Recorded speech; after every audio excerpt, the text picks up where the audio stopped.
Hello everyone, welcome to my channel pharmacy simplified. आज मैं start करूंगी अपना next topic pathophysiology unit first का इन्फ्लामेशन। तो इन्फ्लामेशन क्या होता है आइए जानिए। Inflammation is defined as the local response of living mammalian tissues to injury from any agent. It is a body defense reaction in order to eliminate or limit the spread of injurious agent. इसमें होता क्या है कि जो आपका inflammation है, जब आपके किसी बॉडी के मैमेलियन टिश्यू पे लोकल रिस्पॉन्स किसी एजेंट के माध्यम से स्टार्ट हो जाए, मतलब उसके द्वारा से कोई इंजर्ड हो जाए, तो उसी को बोलते हैं इन्फ्लामेशन। इन्फ्लामेशन आपका एक डिफेंस रिएक्शन भी होता है, जिसमें जिस लोकल एरिया में कोई भी इंजरी स्टार्ट हुई है, अगर ये हमारा लोकल एरिया है तो इस एरिया में अगर कोई इंजरी स्टार्ट हुई है किसी एजेंट के माध्यम से, तो ये क्या होता है, स्प्रेड होता है। तो स्प्रेड होने से क्या होता है, ये हमारे बॉडी को एक डिफेंस भी प्रोवाइड करता है। इसकी वजह से क्या होगा, हमारे जो हेल्दी सेल्स होते हैं ये क्या होते हैं, इससे कांटेक्ट में नहीं आते हैं। इसीलिए इन्फ्लामेशन को हम ये भी बोल सकते हैं, ये हमारा एक डिफेंस रिएक्शन भी है। Inflammation is may have beneficial effects. It work by diluting, destroying और neutralising harmful agents that is microbes and toxins. ये क्या करता है, जिस एरिया पे इसने अपने इफेक्ट को शो किया है, ये उस एरिया में क्या करता है, डाइल्यूट कर देता है किसको, जो माइक्रोब या फिर कोई भी टॉक्सिक एजेंट्स आए थे उसके डिस्ट्रॉय कर देता है या फिर न्यूट्रलाइज कर देता है। Inflammation does help in clear infections and repair and also does the healing of the wound. Inflammation क्या करता है, ये जहाँ पे इन्फेक्शंस क्रिएट हुआ है उसको क्लियर करने में हेल्प करता है, और क्या करता है, आपका जितने भी जो इंजर्ड पार्ट थे उसको रिपेयर करने में हेल्प करता है, और उस वुंड एरिया को भी क्या करता है, हील करता है। इसके कॉजेज़ की अगर हम बात करते हैं तो इन्फ्लामेशन किसकी वजह से हो सकता है, तो कॉजेज़ में है आपका physical, chemical, infections and immunological. तो फिजिकल में आपका ट्रॉमा की वजह से भी इन्फ्लामेशन हो सकता है, हॉट या कोल्ड की वजह से भी हो सकता है, रेडिएशन की वजह से भी आपके इन्फ्लामेशन क्रिएट हो सकते हैं। केमिकल की बात करते हैं तो यहाँ पे सिंपल पॉइजन, मतलब अगर एसिड कोई भी ये आपका एसिड स्किन के टच में आता है तो वहाँ पर इन्फ्लामेशन कॉज हो सकते हैं। ऑर्गेनिक पॉइजन्स की वजह से भी इन्फ्लामेशन कॉज हो सकते हैं। बात करते हैं इन्फेक्शन में, अगर बैक्टीरिया, वायरसेस एंड पैरासाइट्स की वजह से कोई इन्फेक्शन हुआ है वो भी इन्फ्लामेशन को कॉज करेगा। इम्यूनोलॉजिकल में है एंटीजन, एंटीबॉडी भी इन्फ्लामेशन को कॉज करेगा, और सेल मेडिएटेड जो हमारे एंटीजन, एंटीबॉडी होते हैं, ये भी क्या करते हैं, इन्फ्लामेशन को कॉज करेंगे। आइए हम बात करते हैं clinical sign of inflammation. Inflammation के क्लिनिकल साइन क्या होते हैं, मीन्स वो स्टार्टिंग में क्या क्या रिस्पॉन्स को शो करेगा।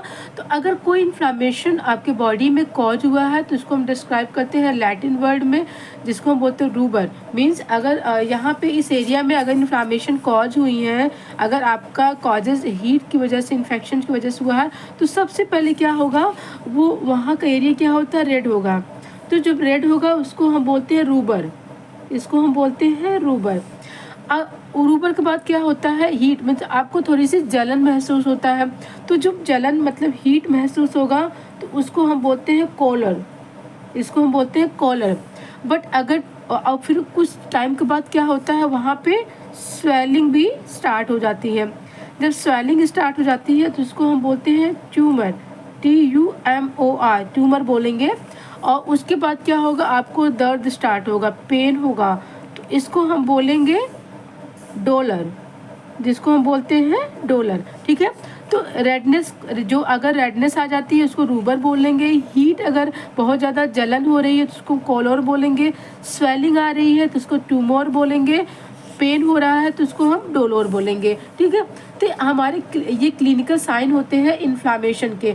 अब इसके हम टाइप की अगर बात करते हैं, इन्फ्लामेशन कितने तरीके के होंगे, तो ये आपका होगा, अगर इसके टाइम ऑफ बेसिस के अकॉर्डिंग इसको क्लासीफाई किया गया है दो टाइप में। एक होता है आपका अक्यूट इन्फ्लामेशन, सेकेंड आपका है क्रोनिक इन्फ्लामेशन। अब हम इसको डिटेल में जानेंगे कि अक्यूट इन्फ्लामेशन क्या होता है। एक्यूट इन्फ्लामेशन मीन्स होता क्या है, ये बहुत शॉर्ट ड्यूरेशन का इन्फ्लामेशन होता है, लेस देन 2 वीक्स, 2 सप्ताह से कम भी में भी क्या होता है, इसका इन्फ्लामेशन जो कंडीशंस होती हैं वो ठीक हो जाती है and represent the early body reactions, resolve quickly and is usually followed by healing. ठीक है, यहाँ पे क्या होता है, यहाँ पे ठीक होने का जो रिस्पॉन्स होता है काफ़ी क्विक होता है। The main features of acute inflammation or accumulation of fluid and plasma at the affected site। होता क्या है कि जहाँ का एरिया आपका अफेक्ट हुआ है, अगर ये एरिया क्या होता है अफेक्ट हुआ है, तो वहाँ पे क्या होता है फ्लूइड और प्लाज्मा, जो जैसे फ्लूइड और प्लाज्मा जो आपके ब्लड में पाए जाते हैं उनका क्या होता है एक्युमुलेशन हो जाता है, ठीक है, अफेक्टेड एरिया में। सेकंड क्या करेगा, इंट्रावेस्कुलर एक्टिवेशन ऑफ प्लेटलेट, और क्या होता है जो प्लेटलेट्स होते हैं उसका इंट्रावेनस मतलब जो वेसल्स में है वो वहाँ पे क्या होता है प्लेटलेट हमारा एक्टिवेट हो जाएगा, और polymorphonuclear neutrophils as inflammatory cells. ठीक है, तो इन्फ्लामेटरी सेल्स में क्या होता है, जो न्यूट्रोफिल्स होते हैं पॉलीमॉर्फो न्यूक्लियर के हिसाब से हो जाते हैं, मतलब वहाँ पे जो न्यूक्लियर की अगर हम बात करते हैं तो उसका जो स्ट्रक्चर्स होता है पॉलीमॉर्फ फॉर्म में हमें दिखाई देता है, कहाँ पे, इन्फ्लामेटरी सेल्स में। अगर हम क्रॉनिक इन्फ्लामेशन की बात करते हैं तो जो हमारा एक्यूट इन्फ्लामेशन है अगर बियॉन्ड हो जाए, वो लॉन्ग हो जाए, वो डिले हो जाए, ठीक है, तो उसी को हम बोलते हैं chronic inflammation. Either when the causative agent of acute inflammation persist for a long time or the stimulus is such that it induces chronic inflammation from the beginning। ठीक है, तो ये क्या करेगा कि जहाँ पे हमारी स्टार्टिंग फॉर्म में जहाँ पे रेडनेस हुआ था, डोलर हुआ था, हीट हो रही थी, पेन हो रहा है, अगर ये सारी कंडीशंस बहुत बियॉन्ड हो जाती हैं तो क्रोनिक में कन्वर्ट हो जाती हैं, तो इसी को बोलते हैं क्रोनिक इन्फ्लामेशन। आज का टॉपिक बस यहीं तक। आज हम लोगों ने क्या इन्फ्लामेशन क्या होता है, उसके कॉजेस क्या होते हैं, और इन्फ्लामेशन के टाइप्स कितने तरीके के होते हैं, ये आज हम लोगों ने डिस्कस किया। होप सो आपको ये वीडियो पसंद आएंगी। अगर आप मेरे चैनल पे नए हो तो हमारे वीडियो को ज़्यादा से ज़्यादा लाइक और शेयर ज़रूर करिएगा। थैंक यू सो मच, आपका दिन शुभ हो।